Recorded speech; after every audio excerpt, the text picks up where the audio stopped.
Assalamualaikum warahmatullahi wabarakatuh. Perkenalkan, nama saya Damar Indra Pramudia dari kelas B1 Pendidikan Teknik Otomotif.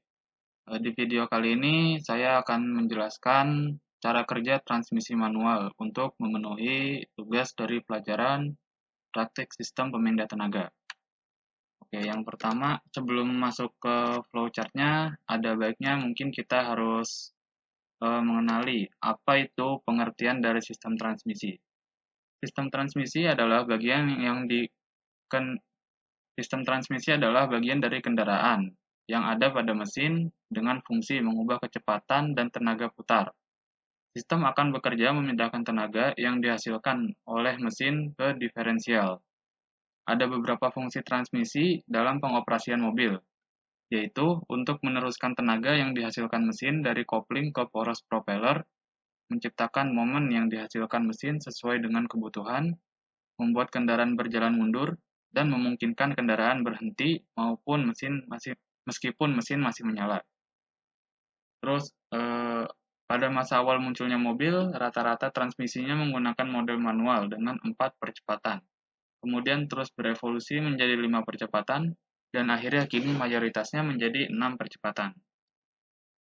Terus selanjutnya ada komponen sistem transmisi. Yang pertama di sini ada main gear. Komponen ini berada pada main shaft yang memiliki perantara bearing. Jumlahnya sendiri menyesuaikan tingkat kecepatan yang dimiliki oleh transmisi. Fungsi dari main gear ini adalah membuat tingkat kecepatan, gear ratio, dan counter gear sesuai. Yang kedua ada counter gear.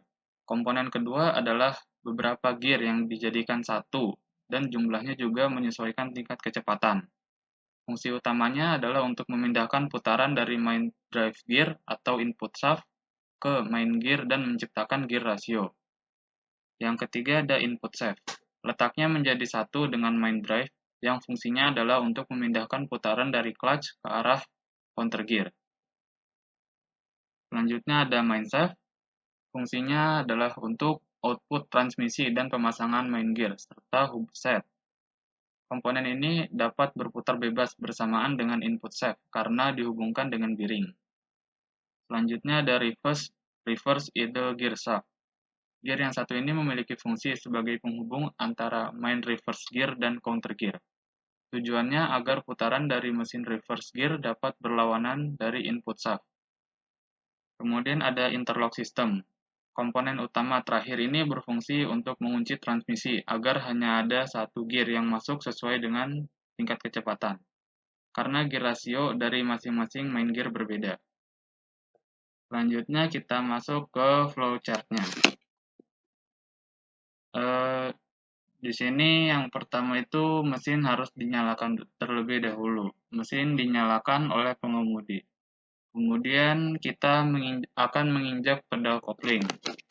Saat pengemudi menginjak pedal kopling, roda gigi dalam transmisi akan dipisahkan dari mesin. Selanjutnya, memindahkan tuas persneling. Pengemudi memindahkan tuas persneling ke gigi yang diinginkan. Di sini ketika tuas persneling dipindahkan akan terjadi perubahan gear. Gear yang ke-1, kedua, dan ketiga adalah untuk menurunkan kecepatan. Gear kecil dengan gear kecil yang memutar gear yang lebih besar. Kemudian gear keempat adalah untuk menghubungkan langsung putaran yang disalurkan tanpa mengalami perubahan. Terus ada gear yang kelima adalah untuk menaikkan kecepatan.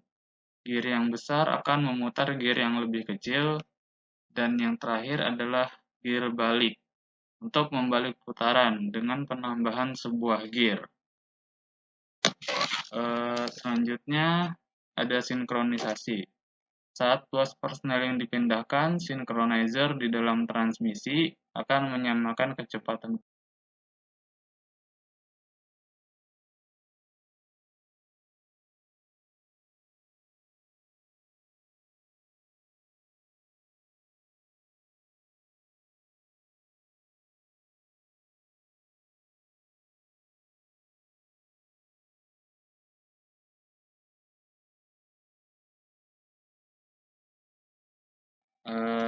Sekian presentasi dari saya. Apabila ada kesalahan kata, mohon dimaafkan.